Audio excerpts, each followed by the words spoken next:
Jesus says, sometimes I put you in places alone because I need you to realize.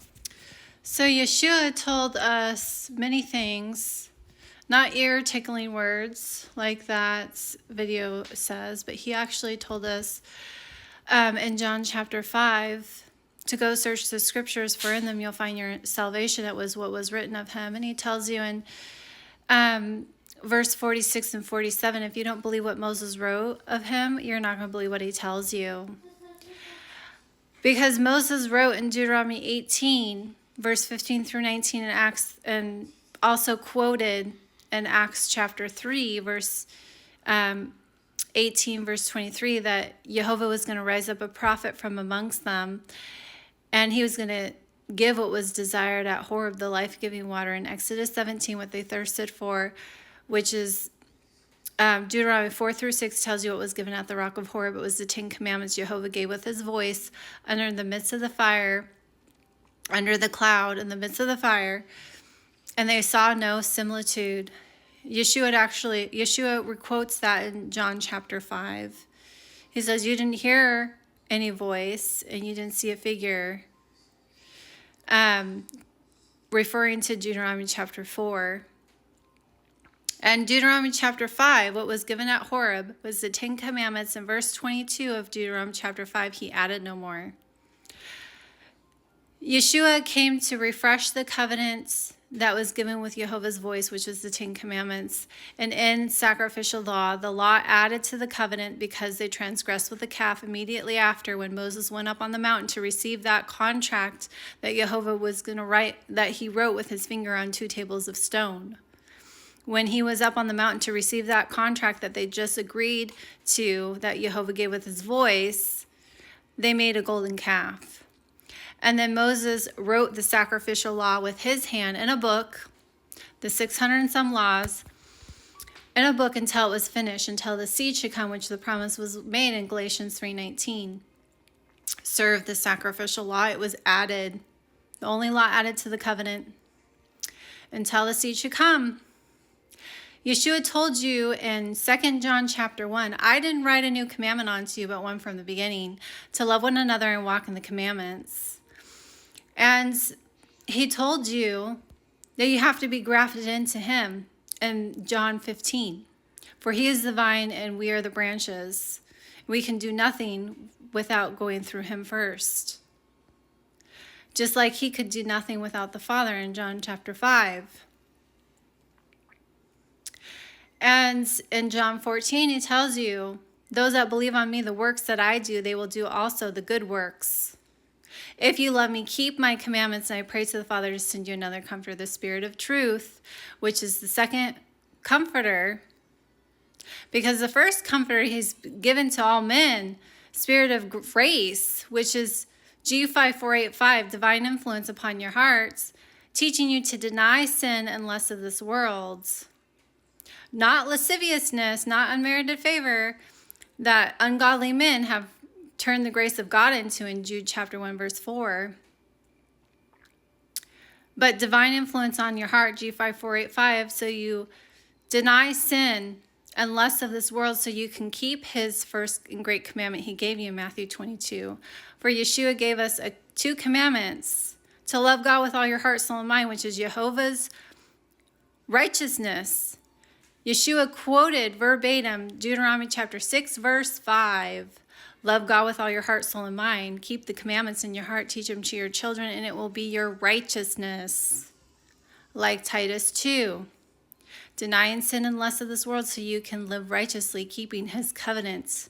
The covenant he refreshed and what was prophesied of him to do. That he said, go look and see in John 5.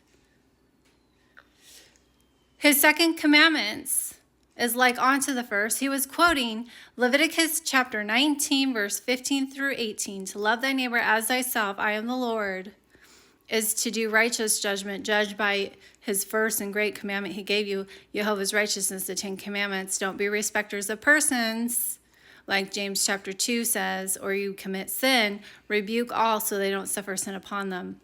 Love thy neighbor as thyself, I am the Lord.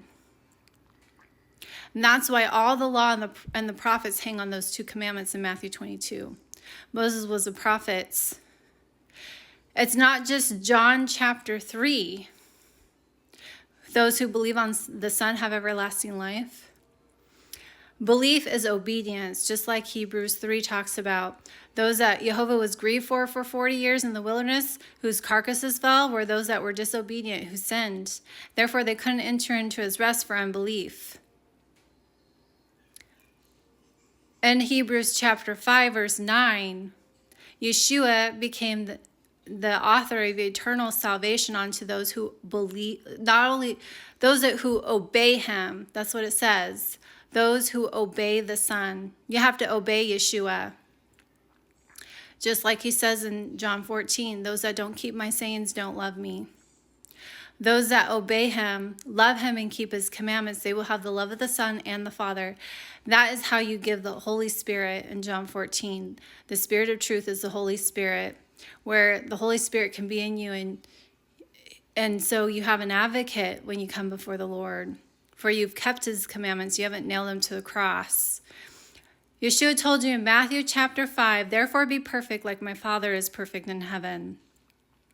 Those that break one of these least commandments and teach others to break them will be least in the kingdom of heaven. Your Jeremiah 23 pastors, the 46,000 different denominations who have turned the grace of God into lasciviousness, teaches you that you don't have to keep the commandments. You don't have to keep that covenant. Turning the grace of God into lasciviousness, unbridled lust, wantonness, shamelessness. You can give in to your lust, your covetousness, your sin, and when you come before the Lord, you're shameless. His grace isn't that. Titus 2 tells you, it teaches you something to deny sin and lust so you can live righteously, soberly in this world. That's why he says his people are not of this world. Those that believe will enter into his rest. Hebrews 4. For if Yeshua had given them rest, wouldn't he have spoken of another day? And he never did. Therefore, there remains a rest to Jehovah's people and to enter into it. Another perpetual covenant that he set aside, his 4th commandments, to keep the Sabbath day as Jehovah has commanded in Deuteronomy chapter 5, verse 12. As Jehovah has commanded, resting on the 7th day. His sign that he gives his children. And that's Exodus chapter 31, verse 16 through 18. And those that don't enter into his rest have unbelief, Hebrews 4. Disobedient. We're to keep the 10 commandments and eat clean. These are the 2 covenants of promise in Ephesians 2. So Yeshua can purify himself a peculiar people, zealous of good works in Titus 2. We have to be grafted in. For the northern kingdom was scattered to the 4 corners of the world.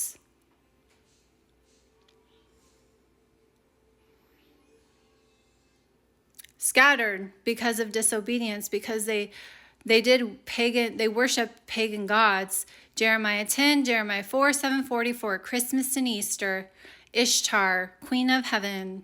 They bake cakes too, that we've still been doing for the last 2,000 years, cutting a tree out from the forest, bringing it into their home, nailing it down so it doesn't topple over, and decking it with silver and gold. Honoring Tammuz, Ezekiel 8, Ezekiel chapter 8, weeping for Tammuz, the sun god. Jesus is not the Messiah of the Bible. He was created by Constantine when he mixed the profane with the holy. Deuteronomy chapter 12. Don't ask how they worship their gods so you can worship their gods. Deuteronomy 10. Don't learn the ways of the heathen.